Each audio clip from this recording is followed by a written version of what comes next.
Hello friends, welcome back to cricket news updates. সাম্প্রতিক এক বছরে ভারতীয় ক্রিকেট দলের টেস্ট পারফরম্যান্সে স্পষ্ট ধাক্কা লেগেছে। ঘরের মাঠে নিউজিল্যান্ড ও দক্ষিণ আফ্রিকার বিরুদ্ধে হার এবং বিদেশের মাটিতে ধারাবাহিকভাবে লড়াই করতে না পারা এই পতনকে চোখে আঙুল দিয়ে দেখিয়ে দিচ্ছে।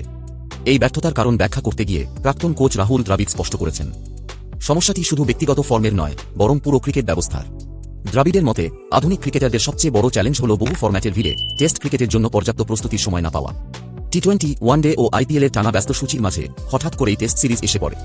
তিনি বলেন, অনেক সময় দেখা যায় টেস্ট শুরুর মাত্র কয়েকদিন আগে দল পৌঁছায়। তখন বোঝা যায় বেশ কিছু ব্যাটার মাসের পর মাস লাল বলের অনুশীলন করেননি। এই দীর্ঘ বিরতি লাল বলের ছন্দ ও দক্ষতা ধরে রাখাকে কঠিন করে তোলে। দ্রাবিড় আরও জোর দিয়ে বলেন, টেস্ট ক্রিকেটে কোনো শর্টকাট নেই।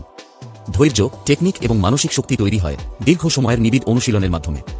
নিজের প্রজন্মের উদাহরণ টেনে তিনি জানান, তখন কেবল দুটি ফরম্যাট ছিল এবং ফ্র্যাঞ্চাইজি ক্রিকেটের চাপ না থাকায় একটানা লাল বলের অনুশীলন সম্ভব হতো। বর্তমান অধিনায়ক শুভমান গিলও স্বীকার করেছেন, 3 ফরম্যাট খেলে হঠাৎ টেস্টে মানিয়ে নেওয়া সহজ নয়।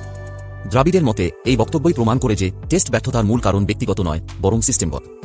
যতদিন না টেস্ট ক্রিকেটের জন্য আলাদা সময় ও প্রস্তুতি নিশ্চিত করা হচ্ছে, ততদিন লাল বলের ধারাবাহিক সাফল্য অধরাই থেকে যাবে। বন্ধুরা, এ বিষয়ে তোমাদের মতামত কি তা কমেন্টে জানাও এবং ভিডিওটি ভালো লাগলে এখনই চ্যানেলটি সাবস্ক্রাইব করো। Stay tuned for more cricket news updates only on Crick News. Thank you.